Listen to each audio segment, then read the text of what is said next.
తెలంగాణ రాష్ట్రం గురించి ముందుగా చెప్పాలంటే తెలంగాణ రాష్ట్ర పోరాటం గురించి మాట్లాడుకోవాలండి. ఎందుకంటే ప్రతి రాష్ట్రానికి ఒక్కో చరిత్ర ఉంది, కానీ మన పోరాటమే ఒక చరిత్ర. ఇక్కడ ఆ చరిత్రలో భాగస్వాములైన ఎంతో మంది ఇక్కడ ఉన్నారు. మొదటగా మీ అందరికీ ధన్యవాదాలు, అభినందనలు తెలియజేస్తున్నా. అలాగే నేను తెలంగాణ పౌరుడిగా ఉన్నా, కానీ తెలంగాణలో పుట్టల, ఆంధ్రాలో పుట్టి ఇక్కడ బతకటానికి వచ్చిన వ్యక్తిని. ఇలా నాలాగే బ్రతకటానికి హైదరాబాద్ని అమ్మలాగా అనుకుని, తెలంగాణని తల్లిలాగా అనుకుని వచ్చిన వాళ్ళు, వేరే వేరే రాష్ట్రాల నుంచి వచ్చిన వాళ్ళు చాలా మంది ఉన్నారు. మేమెవరూ రాష్ట్రం కోసం పోరాటాలు చేయలేదు, వీధుల్లోకి రాలేదు. కానీ రాష్ట్రానికి వ్యతిరేకంగా కానీ, తల్లికి వ్యతిరేకంగా కానీ ఈ రోజు వరకు ఒక్క స్టేట్మెంట్ కూడా ఇవ్వాల. కానీ మమ్మల్ని ఈ రోజున చాలా మంది విమర్శనాత్మకంగా మాట్లాడుతున్నారు. రీసెంట్గా చూసుకున్నట్లయితే ఈ సోకాల్డ్ ఈ ఎర్ర టీవీలు అంటారో, ఎర్ర టీవీలు అంటారో, వాళ్ళు నా మీద కూడా ఒక ప్రోగ్రాం పెట్టి వీడు ఎక్కడో ఆంధ్ర నుంచి వచ్చి ఇక్కడ హిందువుల్ని లేదా వేరే మతాల మధ్య చిచ్చులు పెడుతున్నారు అని మాట్లాడారు. అందరికీ ఈ సందర్భంగా ఒక స్పష్టత ఇవ్వాలనుకుంటున్నా. నేను ఎక్కడ పుట్టాను అనేది పక్కన పెడితే, నేను ఇక్కడ బతుకుతున్నాను.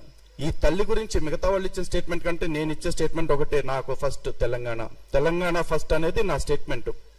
ఏ విషయంగా అనుకుంటే తెలంగాణ ఆత్మగౌరవం విషయంలో, తెలంగాణ అభివృద్ధి విషయంలో, తెలంగాణ స్వేచ్ఛ విషయంలో, తెలంగాణలో శాంతి భద్రతల విషయంలో అన్నిట్లో కూడా తెలంగాణ ఫస్ట్ అని కోరుకునే వ్యక్తిని నేను. అలాగే దేశవ్యాప్తంగా చూసుకుంటే తెలంగాణ ఫస్ట్, ఎందుకంటే నేను ఇక్కడ బతుకుతున్నాను, ఇక్కడ నాకు ఉపాధి దొరికింది కాబట్టి. ప్రపంచవ్యాప్తంగా చూసుకుంటే నాకు భారత్ ఫస్ట్, భారతే బెస్ట్, భారతే లాస్ట్.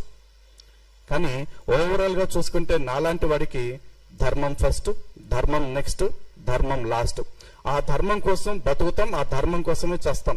ఈ క్రమంలో మేము ఎక్కడైతే ఉంటున్నామో ఈ దేశంలో తెలంగాణ అంతర్భాగంగా ఉంది కదా, ఈ తెలంగాణని ఈ రోజు విడగొట్టాలని ఎవరైతే చూస్తున్నారో వాళ్ళు ఈ రోజున ఆంధ్ర తెలంగాణ అని మళ్ళీ విభజన వాదం తెస్తున్నారు. ఎందుకంటే ఉద్యమం జరిగేటప్పుడు నేను బాగా నోటెడ్ అయిపోయిన నినాదం నాకేంటంటే ప్రాంతాలుగా విడిపోదాం, ప్రజలుగా కలిసి ఉందామని చెప్పారు అందరూ కూడా. నేను దాని పట్ల ఆకర్షితున్నయ్యాను. సరే విడిపోతే ఎక్కడికి పోతే, పవన్ కళ్యాణ్ గారు ఇంటర్వ్యూ చూసా, విడిపోతే భారతదేశం నుంచి విడిపోతుందా తెలంగాణ? కాదుగా, ఇంకో రాష్ట్రం ఏర్పడుతుంది. తెలుగు వాళ్ళకి 2 రాష్ట్రాలు ఉంటాయి, ఒకటల్లా. అంతే అనుకుని సరిపెట్టుకున్న వాళ్ళలో నేను ఒకడిని. కానీ ఈ రోజు విడిపోయి ప్రశాంతంగా ఉంటున్న వాళ్ళని మళ్ళీ ప్రజలుగా కూడా విడదీయాలని కొంతమంది బయటకు వచ్చి మాట్లాడుతున్నారు. కానీ వాళ్ళ ఎజెండాలు చూస్తుంటే ఎంత బాధాకరంగా అనిపిస్తుంది అంటే, పక్క దేశం నుంచి ఇక్కడికి వచ్చి వలస కూలీలాగా వచ్చి ఇక్కడ ఇంటర్వ్యూలాగా తయారవుతున్న రోహింగ్యా కొడుకుల గురించి ఒక్కడు మాట్లాడు, బంగ్లాదేశీల గురించి ఒక్కడు మాట్లాడు, పాకిస్తాన్ నుంచి తెచ్చేసిన వాళ్ళని ఎవ్వరూ మాట్లాడు. పైగా ఇక్కడే ఉన్న ఒక ఎమ్మెల్యే గతంలో వాళ్ళతో ప్రెస్ మీట్ పెట్టి కూర్చోబెట్టి అందరి ముందు చెప్పాడు, మీ అందరికీ నేను ఓటర్ కార్డులు ఇప్పిస్తాను, ఆధార్ కార్డులు ఇప్పిస్తాను, ఒకవేళ మిమ్మల్ని దేశం నుంచి పొమ్మంటే నేను కూడా మీతోనే వచ్చేస్తానని చెప్పుకున్న వ్యక్తి. ఓకే, అలాంటి చెప్పుకున్న వ్యక్తులు మన కళ్ళ ముందే ఇంకా ప్రజాప్రతినిధులుగా బతుకుతూ ఉన్నారు. వాళ్ళు అలాంటి ఊరకుక్కలందరినీ తీసుకొచ్చి ఇక్కడ సత్రంలో మేపినట్టు మేపుతుంటే తప్పులేదు, కానీ పక్క రాష్ట్రం నుంచి ఇక్కడికి వచ్చి పొట్టబోసుకుంటే తప్పైపోయిందా? వీళ్ళు తమిళనాడు గోబ్యాక్ అంటారు, రోహింగ్యా ఎవరు మార్వాడి గోబ్యాక్ అంటారు, ఇప్పుడు ఆంధ్ర గోబ్యాక్ అంటారు. సారీ, రోహింగ్యా కాదు, రోహింగ్యా గోబ్యాక్ అనట్లా, మార్వాడి గోబ్యాక్ అంటారు. రోహింగ్యాలకేమో వెల్కమ్ నినాదాలు. ఎందుకంటే మరి వాళ్ళదేం రుచిగా ఉందో మనకు తెలియదు వాళ్ళకి. అండ్ ఇంకోటి, చక్కగా ఎంఐఎం పార్టీ వాళ్ళు ఎంత చక్కటి సమైక్యవాదం వినిపించారు. ఇందాక చాలా మంది అంటున్నారు వాళ్ళు ఇప్పుడు తెలంగాణ గురించి మాట్లాడారా అని.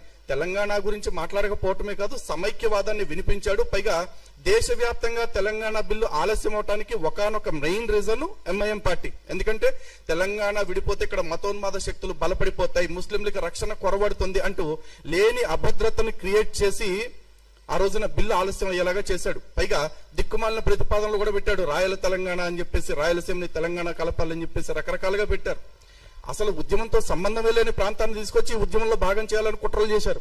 ఈ రోజు వాళ్ళందరూ ఏ ప్రభుత్వం వస్తే ఆ ప్రభుత్వంలో భాగస్వాములు అయిపోతున్నారు. గతంలో వాళ్ళ చేతుల్లో స్టీరింగ్ ఉంది, ఇప్పుడు ఏకంగా వాళ్ళ చేతుల్లో వాళ్ళ చెయ్యి ఉంది. అయినా కూడా వాళ్ళని ఎవ్వరూ ఏమనరు. ఏ ఇది లేకుండా చక్కగా బ్రతుకుతూ అన్నదమ్ముల్లాగా ఉందామని వచ్చిన వాళ్ళ విషయంలో మాత్రం ఇన్ని రాజకీయాలు. రీసెంట్ గా చూసుకుంటే పవన్ కళ్యాణ్ గారి విషయం. పవన్ కళ్యాణ్ గారు అంటే ఇక్కడ టైటిల్ కూడా చక్కగా పెట్టారు, తెలంగాణ ప్రజాస్వామ్యం అని పెట్టేసి. మేబీ ఆయన ఒక పార్టీ పెట్టుకున్నాడు, ఇక్కడ పోటీ చేస్తాడు. ఎవెన్చువల్లీ ప్రజాస్వామ్యం అంటే ఏంటండి, నెంబర్ గేమ్. ప్రజలు ఆమోదిస్తే పవర్లోకి వస్తాడు. అయ్యా మాది సెట్ అవ్వదు, మీ వాదం వేరు మా వాదం వేరు అనుకుంటే పక్కెళ్ళి కూర్చుంటాడు. లేకపోతే ఈ సిపిఎం సిపిఐ పార్టీలాగా తోక పార్టీలాగా మిగిలిపోతాడు. కానీ అది అసలు మాట్లాడనే వద్దు, రానే వద్దు అని చెప్తున్నారంటే ఎందుకంత భయం వీళ్ళకి మరి ఇప్పుడు? అది కూడా అర్థం చేసుకోవాలి. అండ్ రెండోది వచ్చేసి అన్నిటికంటే కీలకమైన విషయం అండి, వివక్ష. ఇప్పుడు మాట్లాడుతున్న వాళ్ళు ఎవరైతే ఉన్నారో ఈ సోకాల్డ్ గలీజ్ టీవీ వాళ్ళందరూ ఒకటే మాట మాట్లాడుతుంటారు. జైబీఎం అని ఒక నినాదం తీసుకుని వీళ్ళు కుల వివక్షలు చూపిస్తున్నారు, లేకపోతే మతోన్మాదము, మనువాదులు ఇట్లా మాట్లాడుతుంటారు. మరి భారత రాజ్యాంగం మనందరికీ సమానమైన హక్కులు కొన్ని ఇచ్చింది, ఈక్వాలిటీ బిఫోర్ లా, లేకపోతే లా ఆర్టికల్స్ అగైన్స్ట్ డిస్క్రిమినేషన్, ఆర్టికల్ 14 కానీ, ఆర్టికల్ 15 కానీ, ఆర్టికల్ 16 కానీ. మీకు కుల వివక్ష అనగానే అంత బాధపడుతున్నారు కదా, అంత బాధ కలుగుతుంది కదా. మరి ఒక ప్రాంతం పేరుతో వివక్ష చూపిస్తుంటే ఇక్కడ బ్రతుకుతున్న వాళ్ళకి, అంటే ఏ రాజకీయాలతో సంబంధం లేకుండా బ్రతుకుతున్న వాళ్ళకి వివక్షను చూపిస్తుంటే వాళ్ళు బాధపడరా? ఇక్కడ మానవత్వం గుర్తు రావట్లేదా? ఒక పక్క దేశానికి సంబంధించిన పరాయి మతస్థులు వచ్చి ఇక్కడ బతుకుతుంటే పోన్లే బతుకుతారని వదిలేసిన వాళ్ళు, సాటి వాళ్ళ విషయంలో ఈ దృక్పథం ఏదైతే ఉందో దాన్ని మార్చుకోండి. మళ్ళీ చెప్తున్నానండి, ఇక్కడ బ్రతుకుతున్న వాళ్ళందరికీ ఈ గడ్డ ఫస్ట్, తెలంగాణ ఫస్ట్, ఆ తర్వాత నేషన్ ఫస్ట్, ఆ తర్వాత ధర్మం ఫస్ట్.